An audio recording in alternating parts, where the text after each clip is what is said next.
Okay, let me just double check. Karin, can you still see the slide? Yes, I can. Okay, good. Thank you for your help. Okay, so this is our first introductory lecture about Indonesia with 6 questions. And take notes, review the video and the notes later. We're going to review the notes in class in a breakout room now. And remember, the big themes in Inouye Sensei's course and in this course are economic and social development, and especially inequality. So as I speak about Indonesia, think about these things. Are the answers to these questions possible sources of economic power or sources of inequality? So the first question, geography is critical to the development of economies and societies, right? We often hear about ideas about Japan being special because it is an island country. Well, let's look at Indonesia.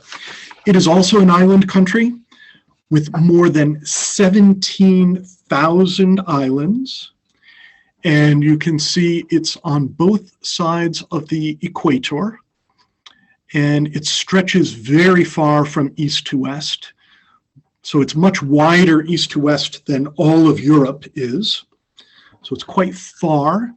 And you can see that some islands are very far from others. Okay.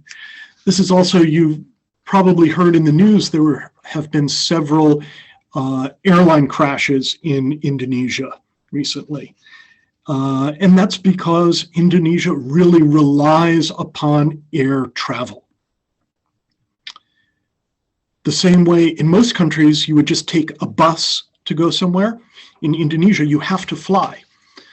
And reaching some of the distant islands can be quite challenging. People can be very isolated. And the country is centered on the island of Java, with the capital in Jakarta. And Java is one of the most highly populated places on Earth. The population density is very high, much higher than Japan. So there's a lot of people in a relatively small area. History. In a future lecture, I will talk at length about the history of Indonesia, but when did it become a nation? This slide is from a couple of years ago, 2019, but Indonesia became an independent country pretty close to its current borders in 1945. This was from the 75th anniversary. So 1945, what happened at the end of, in August 1945? It was the end of World War II, and specifically, it was the end of Japan's occupation of Indonesia. Japan briefly occupied Indonesia during World War II, and this was very important to the history of the country. And we'll talk about that in a future lecture.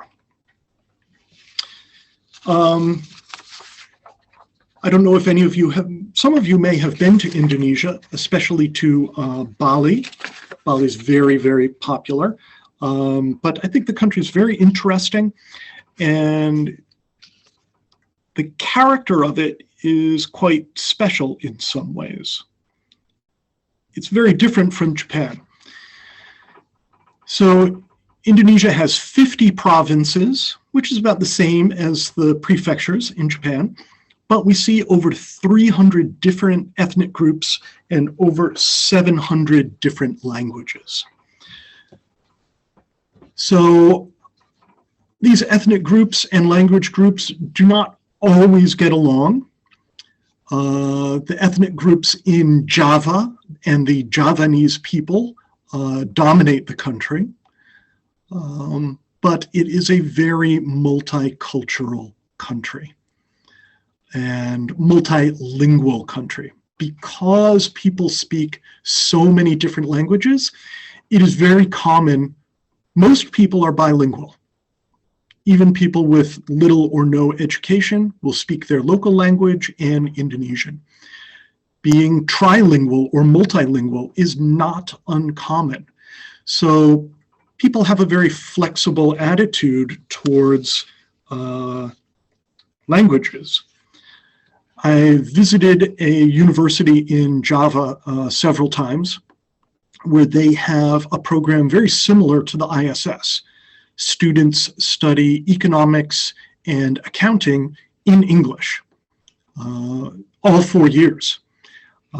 So when I visited them and spoke with them about education, they say, yeah, we're already multicultural, we're already multilingual, so learning English is just one more language. So they have a very open attitude towards that. A little bit about politics. And this is a very big question in Indonesia these days. Is it a free country? For most of its existence, Indonesia was not a free country. For many years, it was ruled by a military dictatorship. But starting a little over 20 years ago, Indonesia began to have free elections for president. But there's some concern that the country is becoming a little bit less free. That's happening in many countries around the world. It's happening in the United States. The US is becoming less free. But let's look at one measure of freedom. It's very hard to define if a country is free or not. But this is one measure from Freedom House in the UK, and it's internet freedom. And so they're looking at counting, what people can access, what is controlled, what is limited, what is allowed online. And we can see Indonesia is right in the middle there, the red and white flag between India and Sri Lanka. And you can see at the far right, China has the lowest level of internet freedom in Asia. And we see Japan has a very high level of internet freedom. This study is from 2019, showing the Philippines as second, but there's been a lot of changes. If we looked at it now, 2 years later, the Philippines would be significantly lower. And if we look at, say, Cambodia, Myanmar would be absolutely at the bottom right now. But Indonesia is right about in the middle in Asia. So, the economy. Is it a rich country? There are different ways of measuring this. So, if we look at this economic measure, the gross domestic product, PPP, purchasing power parity, from, again, this is 2 years ago, 2019. I don't have last year's numbers ready, but, and last year's Corona year, so the numbers are very strange for different countries. If we compare Indonesia with the Philippines and Malaysia, its nearby neighbors and competitors, in GDP as a country, Indonesia is far ahead of the Philippines. And if we look at some other numbers about Indonesia, the number 4, number 15, G20, 4,285. One measure of richness is the human capital of a country. And so Indonesia has the 4th largest population in the world. However, we know from FLAF that one of the really important characteristics is how much knowledge do those people have. So Indonesia has a very large population. It has been improving education dramatically over the last 20 years, but it still needs a lot of improvement in education. If we look at 15, Indonesia is the 15th largest, or it was the 15th largest economy in the world by nominal GDP, measuring the number of dollars. I think in the past year it has dropped to the 16th largest, but still 15th or 16th is very significant. Remember, that's nominal GDP. If we look at purchasing power parity, PPP, Indonesia is the 7th largest economy in the world. So by any measure, that's going to be very important. In 2008, Indonesia became a member of the G20 economic group, and it's the only Southeast Asian country to be a member of the G20. And then if we look at the last number, that is the per capita GDP, $4,285. So is Indonesia a rich country? It has a lot of human capital. It's a fairly large economy. It's in an important economic group, but individual income is relatively low. One more thing that is important to students here is how are relations between Indonesia and Japan. I said before that Indonesia became a country at the end of Japan's occupation of the country during World War II. Now, that has caused problems for Japan with other countries such as China and Korea.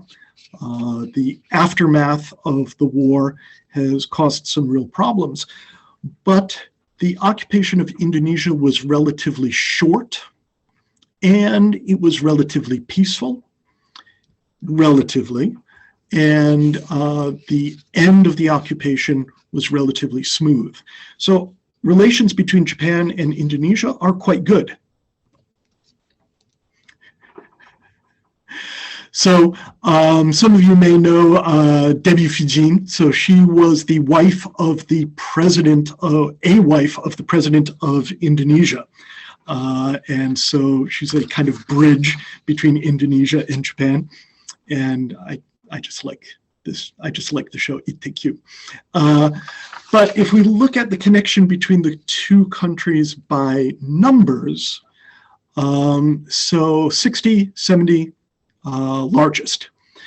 Japan and Indonesia have had close diplomatic ties for more than 60 years. So very good relations between the two countries for more than 60 years. 70%.